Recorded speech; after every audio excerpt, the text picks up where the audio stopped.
Nếu bạn còn lướt internet mỗi ngày, chắc chắn bạn đã thấy mấy video meme siêu đỉnh này, kiểu Messi và Ronaldo làm trò hề ấy. Mấy video này đang bùng nổ luôn đó nha. Cứ nhìn cái tốc độ và dân của tụi nó mà xem. Đây này, tài khoản Instagram này nè, hơn 580.000 followers mà chỉ với đúng 38 video, nghe mà đã thấy hơi sốc nhẹ rồi đúng không? Nhưng cái điên nhất là, tài khoản này chỉ mới chào sân vào ngày 19 tháng 10 năm 2024 thôi á. Nghĩa là, tụi nó gom đống followers đó trong chưa đầy một tháng. Có thấy đỉnh không? Bây giờ qua coi kênh YouTube của họ nè, 7,5 triệu subscribers luôn, xin bịt chưa? Và tất cả chỉ từ những video bóng đá hài hước ngắn ngắn thôi đó. Nếu bạn thắc mắc thì đúng rồi, kênh này kiếm tiền đầy đủ luôn nha. Cứ chết sâu sân Burnley mà coi, doanh thu cực khủng mỗi tháng, chỉ cần biết cách làm là YouTube sẵn sàng trả bạn tiền. Công thức, nỗ lực cộng sáng tạo chỉnh chu cộng thuyết minh thú vị, nhưng nhớ là phải cho người xem giá trị nữa nha. Mấy video đó dùng hình ảnh ai, ghép thành clip, kể chuyện hài. Quan trọng là, mỗi video đều khiến bạn phải phì cười vì cốt truyện sáng tạo. Nếu bạn coi thử Á, thấy họ biến ý tưởng từ ai thành cả câu chuyện sinh động luôn. Phần hấp dẫn nhất, mấy câu chuyện đó chính là lý do nó và dần khắp mạng. Giờ tôi tìm khắp nơi cách làm video như vậy. Và gần như không có hướng dẫn nào thật sự đầy đủ hay dễ hiểu. Một số video hướng dẫn thì thumbnail nhìn quá đẹp luôn. Nhưng tới lúc xem nội dung thì hơi bị thất vọng chút. Tôi nghĩ chuyện này phải tự xử mới được, nên tôi bắt đầu tự nghiên cứu luôn. Và cuối cùng cũng tìm ra cách hoàn hảo, miễn phí luôn, để tạo ra mấy video xịn như vậy. Xin chào các bạn, mình là Keto, thành viên của tổ chức iHanot. Ở đây mình sẽ hướng dẫn các bạn cách tận dụng AI, dễ hiểu và thú vị. Trong video này, mình sẽ chỉ cách làm mấy video siêu và dân như Messi và Ronaldo. Xem thử nha, kiểu video này đây, vui vẻ, đơn giản, nhưng cuốn cực kỳ luôn. Ồ, mà chắc hôm nay Messi phải cắt tóc rồi. Xin chào, Leo, bạn cắt tóc chỗ này bao nhiêu lần rồi nhỉ? Giờ mình sẽ chỉ bạn từng bước chi tiết nha. Xem tới cuối video nhớ nhé. Mình sẽ bật bí cách kiếm tiền từ YouTube. Ngay cả khi chưa bật kiếm tiền, không để các bạn chờ lâu nữa. Bắt đầu thôi. Mình chia thành 4 bước siêu dễ làm luôn.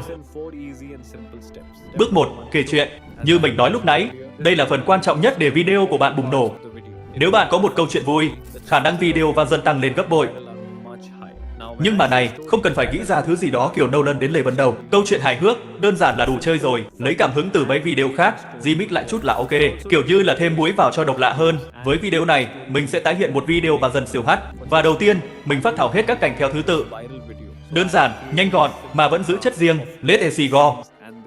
Như hình minh họa ở bước 2 này nè. Đây chính là phần quan trọng nhất của video đó nha.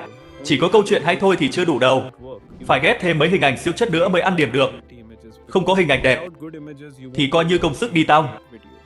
Sau khi thử hết đống tool AI tạo ảnh, mình đã lọc ra được 2 công cụ siêu xịn. Mấy tool này tạo hình ảnh người nổi tiếng cực đỉnh. Giờ mình sẽ thử cả hai cho các bạn xem nha. Còn chọn cái nào thì để các bạn quyết định. Tool đầu tiên tụi mình sẽ dùng là Zikazat. Dạo gần đây nó siêu hot trên mạng luôn đó.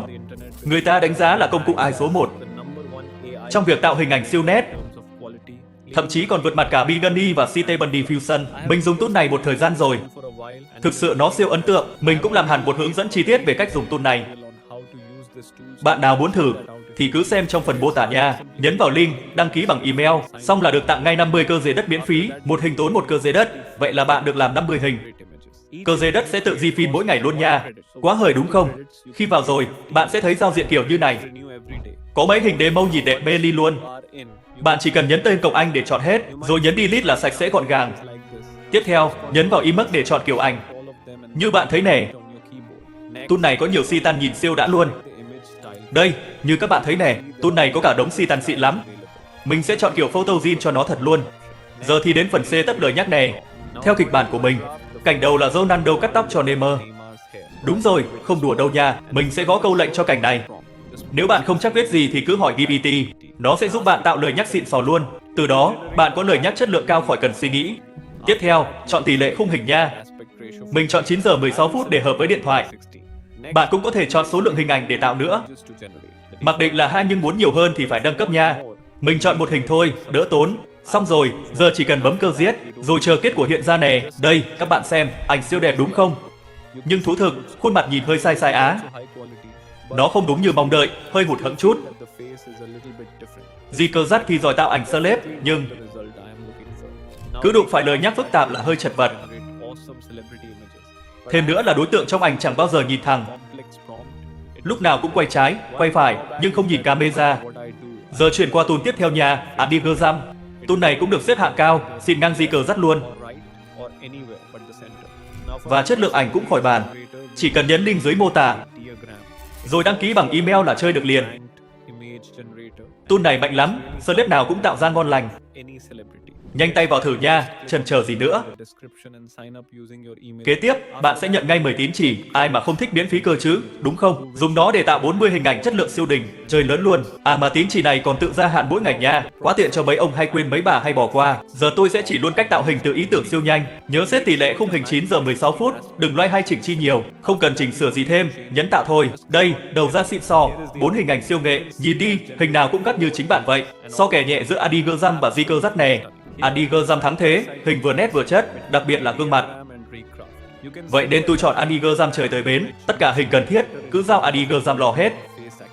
Tạo thêm phát nữa nha, giờ thì cảnh số 2, thử chút mới lạ. Kết quả đây, nhìn đi, lại đẹp không tưởng, đúng kiểu thần thái. Mà chữ trên hình cũng hoàn hảo nốt nha, giờ chỉ việc lặp lại cho đủ hình cần, nói ít làm nhiều, bước 3 nào. Giờ tới đoạn quan trọng nhất, tạo video. Có rất nhiều cách, nhưng tôi chọn cái hay nhất. Hôm nay dùng Mini Max Eye, xịn hơn cả Phosi của bạn. Biến hình ảnh thành video á, dễ, Mini Max Eye cần hết. Đây là công cụ tạo video ai đỉnh nhất tôi từng xài. Hướng dẫn chi tiết thì có rồi. Lát vào xem video khác của tôi nhé, đừng bỏ lỡ. Còn giờ, nhấn link trong mô tả, đăng ký tài khoản bằng email nha. Bạn sẽ nhận ngay 100 tín chỉ miễn phí, xin chưa? Giờ thì tha hồ tạo video đỉnh cao rồi đó. Coi tới đây rồi, làm luôn đi nha. Chốt bài nào, chỉ cần bấm vào link trong mô tả và đăng ký bằng email nha. Xong phát là bạn nhận ngay 100 tín dụng miễn phí để quay tạo video. Và nhớ nha, tín dụng sẽ tự nạp lại mỗi ngày, khá là phê đấy chứ. Trước kia còn cho 3 ngày tạo không giới hạn luôn, mà giờ họ nghỉ rồi. Ok, giờ là lúc tạo video, nhấp vào phần hình ảnh thành video nhé. Sau đó, bạn chỉ cần tải đống hình bạn tạo lên đây thôi. Tiếp theo, cho nó một lời nhắc. Mình sẽ có một lời nhắc đơn giản thế này. À, cần tiếp nhanh, bấm đây, có đầy các mẹo để bạn tạo ra kết quả siêu đỉnh. Xong, nhấn tạo và để ai tự xử. Boom, đây là kết quả, phải nói là đỉnh của chóp luôn. Nhưng khoan, đừng kỳ vọng lần đầu chúng lớn nhé. Phải thử thêm vài lần nữa để ra được đúng ý bạn nha. Kiên nhẫn chút là có kết quả ngon ngay. Rồi giờ làm thêm cái nữa, lần này mình dùng hình này. Thả vào, thêm nhắc và bấm tạo, quá nhanh gọn. Đây, kết quả, xịn mịn từ trong trứng. Tin mình đi, mình dùng nhiều công cụ rồi. Không cái nào làm chuyển động mượt như cái này. Mà phải công nhận, tốc độ hơi chậm, kiểu đông người xài quá mà. Nhưng mà, miễn phí thì không than nha, còn muốn nhanh, quất gói đăng ký. Mình dùng gói chuẩn, mất đúng 852 chiếc, thấy cũng hợp lý. Xong bước 6 là chỉnh sửa video. Cắp cất là chân ái nhé, miễn phí mà xài dễ như ăn kẹo.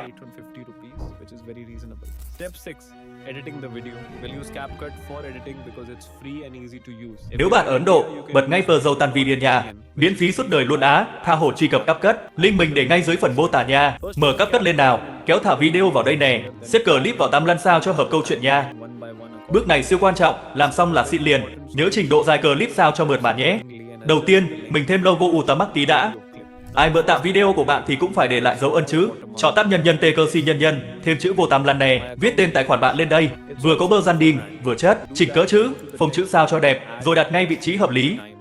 Nhớ giảm opacity, mở vừa thôi, đừng tăng hình luôn nha. Tiếp theo, thêm chút filter cho lung linh, chọn bộ lọc đỉnh nhất, kéo thả vô tam lăn là xong.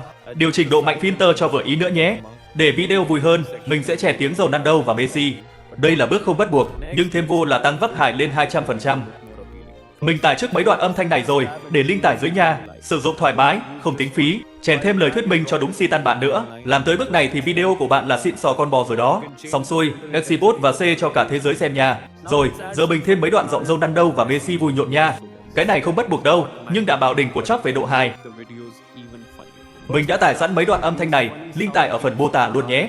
Yên tâm, toàn hàng chuẩn Messi, Ronaldo, nghe cái là cười bể bụng. Ngoài ra, mình sẽ chỉ cho bạn một công cụ xịn sò nữa này. Đây chính là file C. Công cụ này cho phép tạo giọng nói của celeb hoàn toàn miễn phí luôn. Nghe như Ronaldo nói chuyện thiệt ấy. Click link trong mô tả và chọn nhân vật lồng tiếng nha. Ở đây có đủ các celeb, từ cầu thủ đến diễn viên, tha hồ lựa. Nhập văn bản muốn đọc vào đây, rồi bấm tạo, chờ chút là có giọng siêu thật. Xong, bấm tờ lây nghe thử nào. Xin chào Leo, dạo này ổn không? Ôi trời, nghe như Ronaldo ngồi kế bên luôn.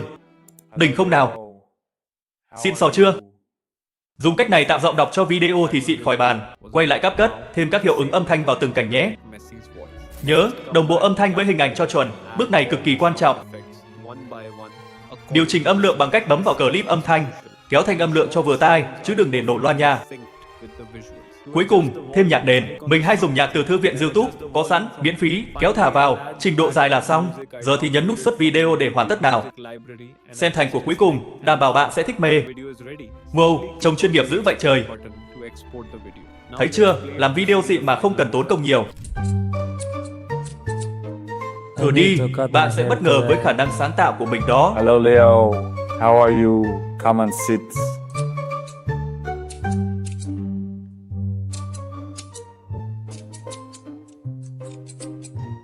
¿Qué mira, bobo? ¿Qué mira, bobo?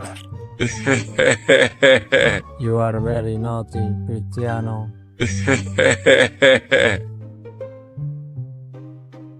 Nhìn coi, không tệ chút nào đúng không? Mình làm được cái này chỉ trong vài phút thôi, không cần đổ mồ hôi luôn. Bây giờ thì tưởng tượng xem, bạn có thể sáng tạo ra bao nhiêu thứ hay ho chỉ cần nỗ lực xíu nữa thôi. Và nè, để mình chỉ bạn vài cách kiếm tiền đơn giản từ video này nha. Không cần bật kiếm tiền trước đâu, dễ mà. Ví dụ như tham gia Amazon Affiliate, chỉ cần đăng ký làm đối tác Amazon, sau đó gắn link sản phẩm vào mô tả video thôi. Ai click vào mua là bạn có hoa hồng. Hoặc bán poster, khung ảnh cũng được nè. Nhận đơn qua WhatsApp hoặc Instagram DM, rồi dùng mấy dịch vụ in ấn như Quicking hay Perzincho để xử lý. Kiểu này bạn biến nội dung sáng tạo thành sản phẩm chất chơi luôn.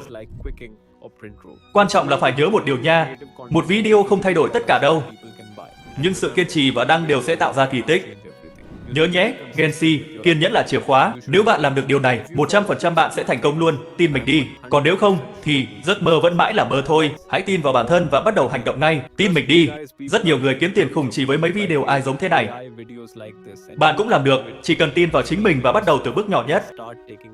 Mình luôn ở đây hỗ trợ bạn mà. Nhớ là, bước đầu luôn khó nhất. Thấy video này hay không? Nhớ like, share và subscribe giúp nhé. ủng hộ kênh để mình có động lực chém gió thêm nha. Cảm ơn bạn vì đã xem. Giờ thì sắn tay làm nào, mình tin bạn làm được đấy.